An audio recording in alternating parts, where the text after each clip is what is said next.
Implementing strategies. Traditional strategy implementation concepts overemphasize structural aspects, reducing the whole effort to an organizational exercise. Ideally, an implementation effort is a no boundaries set of activities that doesn't concentrate on implications of only one component, such as the organizational structure. When implementing a new strategy, it's dangerous to ignore the other components because strategy implementation requires an integrative point of view. You need to consider not only the organizational structure, but the soft facts as well, the cultural aspects and human resources perspective. Taking into account both the soft and hard facts, like turnover, operating profit, and profitability ratios, ensures that cultural aspects and human resources receive at least the same status as organizational aspects. Altogether, this integrative interpretation allows you to develop implementation activities that are realistic. It might seem like strategy implementation is an insurmountable obstacle. It isn't. But you should concentrate on 4 key success factors. 1. Culture. Each organization possesses its own culture, i.e., a system of shared beliefs and values. The corporate culture creates in turn, is created by the quality of the internal environment. Consequently, culture determines the extent of cooperation, degree of dedication, and depth of strategic thinking within an organization. An important element in this context is the motivation of the employees, which determines the potential and force for a significant change within the corporation's system. Before change can occur, the organization and its cultural values have to be unfrozen to understand why dramatic change is even necessary. While the need for change may be apparent to the top executives, it isn't always obvious to the rest of the organization. Top management's principal challenge in the cultural context is to set the culture's tone, pace, and character, to see that it's conducive to the strategic changes that the executives are charged with implementing.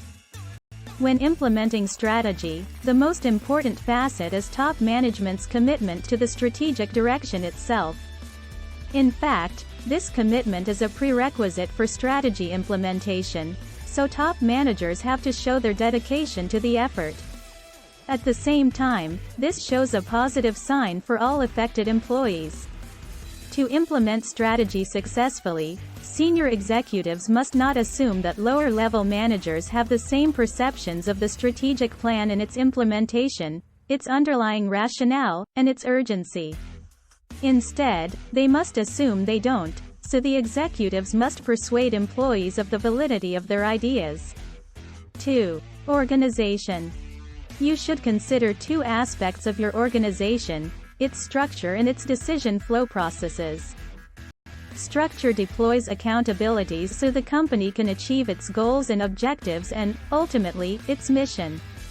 The enterprise's mission and goals are the general and specific accountabilities of top management. The goals then are subdivided into objectives that are delegated to the next level of executive management. In effect, a strategy defines both the firm's direction and top management's job. Decision flow processes, however, are the vehicles companies use to integrate results into coherent patterns for developing, implementing, and controlling decision-making. Research studies indicate that less than 5% of the typical workforce comprehends their organization's strategy. Without understanding the general course of strategy, employees can't contribute to an effective implementation. What's necessary to help reach this goal is a higher degree of transparency in the decision-making process. One reason strategy implementation processes frequently result in problems or even fail is that the assignments of responsibilities are unclear. Who's responsible for what? To add to this problem, responsibilities are diffused through numerous organizational units that tend to think in only their own department structures. That's why cross-functional relations are critical to an implementation effort. Bureaucracy makes this situation even more challenging and can make the whole implementation a disaster.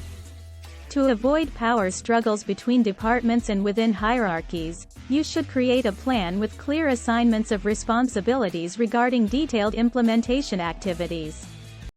Through this approach, responsibilities become evident, and you can avoid potential problems before they arise. 3. People.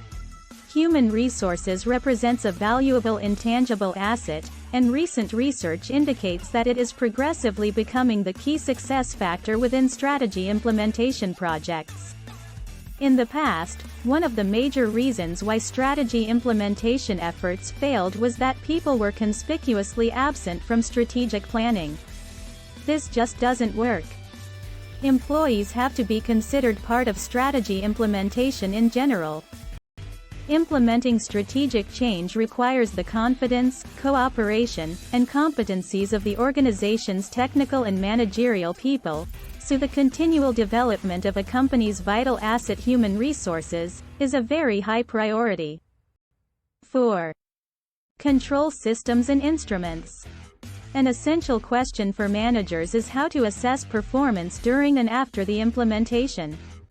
This assessment or control function is a key aspect of the implementation process. In order to provide top management with reasonable assurance that strategic initiatives can be executed and are indeed being implemented as intended, a control system is required to develop and provide the necessary information. Such a control system focuses on critical issues. For example, one of the most critical points within strategy implementation processes is time restrictions. The problem? Many executives underestimate the amount of time needed and don't have a clearly focused view of the complexities involved when implementing strategies. Basically, it's difficult enough to identify the necessary implementation steps and even more difficult to estimate an appropriate time frame, so you have to determine the time-intense activities and harmonize them with the time capacity. One way to figure this out is through fine-tuning with the affected divisions and the managers responsible for them. In addition to the probable time frame, you should calculate an extra buffer for unexpected incidents. To facilitate the implementation in general, you should use tools to support the processes adequately. 2 implementation instruments help here: the Balanced Scorecard, SSC, and supportive software solutions. A popular and prevalent management system, the BSC considers financial as well as non-financial measures to translate a company's strategic objectives into a coherent set of performance measures. When it comes to meeting the criteria of a strategy implementation instrument, it's an excellent fit. The individual character of each balanced scorecard ensures that the company's strategic objectives are linked to adequate operative measures. As a consequence, it provides even more than a controlling instrument for the implementation process. It offers a comprehensive management system that supports the steering of the process. A strategic planning system can't achieve its full potential until it's integrated with other control systems like budgets, information, and reward systems. The Balanced Scorecard provides a frame to integrate the pieces of the strategic planning initiative and meets the requirements that the strategic planning system itself can display.